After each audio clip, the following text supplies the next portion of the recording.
Again Malikappuram എന്ന സിനിമയ്ക്ക് ശേഷം എൻ്റെ ഐ തിങ്ക് ഒരു പ്രോമിനൻറ്റ് തിയേറ്ററിക്കൽ റിലീസാണ് ജയ ഗണേഷ്. ഈ വരുന്ന ഏപ്രിൽ 11 മുതൽ സിനിമ കേരളത്തിലും ഔട്ട്സൈഡ് കേരളയിലും റിലീസ് ഉണ്ടാവും. I had a privilege to work with a fantastic group. ഞാൻ രഞ്ജിത്തുമായിട്ട് ആദ്യമായിട്ട് കൊളാബറേറ്റ് ചെയ്യാൻ നല്ലൊരു എക്സ്പീരിയൻസ് ആയിരുന്നു. ഞാൻ ഇതിനു മുൻപേയും ഒരുപാട് ഇൻ്റർവ്യൂസ് ഈ സിനിമയെ സംബന്ധിച്ച് ഞാൻ കൊടുത്തു കഴിഞ്ഞിട്ടുണ്ട്.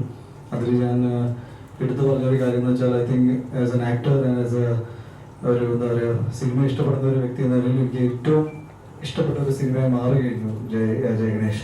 I already told Ranjith that നല്ലൊരു സിനിമ ചെയ്യാൻ സാധിച്ചതിൽ ഒരുപാട് സന്തോഷമുണ്ട്. And him being the writer, അത് I think one of his best work ആയിട്ട് ഞാൻ കാണുന്നു. ഇനിയും he'll definitely write more, but till date I think ആ ഭാഗ്യം എനിക്ക് ഉണ്ടായി. നല്ലൊരു കഥയും കഥാപാത്രം എനിക്ക് കിട്ടി. ആൻഡ് ഫാന്റാസ്റ്റിക് ക്രൂ എല്ലാം ഈ സിനിമയുടെ മുന്നിലും പിന്നിലും പ്രവർത്തിച്ച എല്ലാവരോടും ഇപ്പം തന്നെ നന്ദി പറയുന്നു. Again will take questions from you. അവരെല്ലാവരും മഹിമയോടൊപ്പം ആദ്യമായിട്ട് വർക്ക് ചെയ്യുന്നു, അല്ല രണ്ടാമത് വർക്ക് ചെയ്യുന്നു. So had a great experience എല്ലാവരോടൊപ്പം. Jomon she's here, you hurt badly, but will get well soon. Ryan very charming, ഭയങ്കര ഇൻ്റലിജൻറ്റ് ആൻഡ് രഞ്ജിത്ത് പറഞ്ഞ പോലെ തന്നെ മലയാള സിനിമയിൽ മാത്രമല്ല I think him being a very talented guy. വളർന്നു വരുമ്പോഴേക്കും I think will have a great time in the industry. പിന്നെ സൂപ്പർ സ്റ്റാർ ആൻഡ് ശങ്കർ, എല്ലാവർക്കും thank you so much. Hello everyone. ആദ്യം happy Vishu in advance. Jaya Ganesh സിനിമ ഏപ്രിൽ 11 റിലീസാവുകയാണ്. Personally എനിക്ക് വളരെ ഇഷ്ടപ്പെട്ട ഒരു സിനിമയാണ്. ഒരു അമേസിങ് ക്രൂവിൻ്റെ കൂടെ വർക്ക് ചെയ്യാൻ പറ്റി.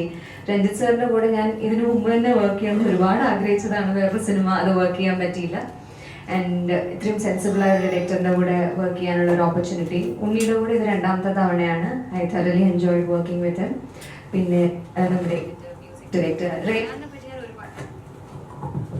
റയാനെ പറ്റി ഞാൻ ഒരുപാട് കേട്ടിട്ടുണ്ട്, പക്ഷെ ഞങ്ങൾക്ക് കോമ്പിനേഷൻസ് ഒന്നും ഉണ്ടായിട്ടില്ല. ഇപ്പം എല്ലാവരും പറഞ്ഞ പോലെ charming, very charming boy. All the best for your future projects. And ചേച്ചീൻ്റെ കൂടെ എനിക്ക് കോമ്പിനേഷൻസ് ഉണ്ടായിരുന്നില്ല, but I'm very glad that I had the opportunity to work in a film. ചേച്ചി അഭിനയിച്ചൊരു സിനിമയിൽ, പിന്നെ നന്ദു ചേട്ടൻ, അശോകൻ ചേട്ടൻ, ഇങ്ങനെ ഒരുപാട് സീനിയറായ ആക്ടേഴ്സ് സിനിമയിൽ അഭിനയിച്ചിട്ടുണ്ട്. ഭയങ്കര എന്താ പറയുക, ഒരു കോണ്ടന്റ് ഓറിയന്റഡ് സിനിമയായിരിക്കും. തിയേറ്ററിൽ പോയി സിനിമ കണ്ടിറങ്ങുന്ന എല്ലാവരും നല്ല എക്സ്പീരിയൻസ് ആയിരിക്കും. ഇത് തിയേറ്ററിൽ തന്നെ എക്സ്പീരിയൻസ് ചെയ്യേണ്ട ഒരു സിനിമയാണ്. കാരണം ഞാൻ പല ഇൻ്റർവ്യൂസിലും പറഞ്ഞിട്ടുണ്ട്, സ്ക്രിപ്റ്റ് കേട്ടപ്പം എനിക്ക് ഭയങ്കര ഒരു ഇൻസ്പിറേഷണലായ, എന്നെ ഭയങ്കര ഇൻസ്പയർ ചെയ്ത ഒരു സബ്ജക്റ്റാണ്. അപ്പോൾ തിയേറ്ററിൽ നിന്ന് സിനിമ കണ്ടിറങ്ങുന്ന എല്ലാവർക്കും അതേ ഫീലിംഗ് തന്നെ ഉണ്ടാവും എന്ന് ഞാൻ വിശ്വസിക്കുന്നു. അപ്പോൾ എല്ലാവരും സിനിമ കാണാം, കണ്ട് സപ്പോർട്ട് ചെയ്യുക. Thank you so much.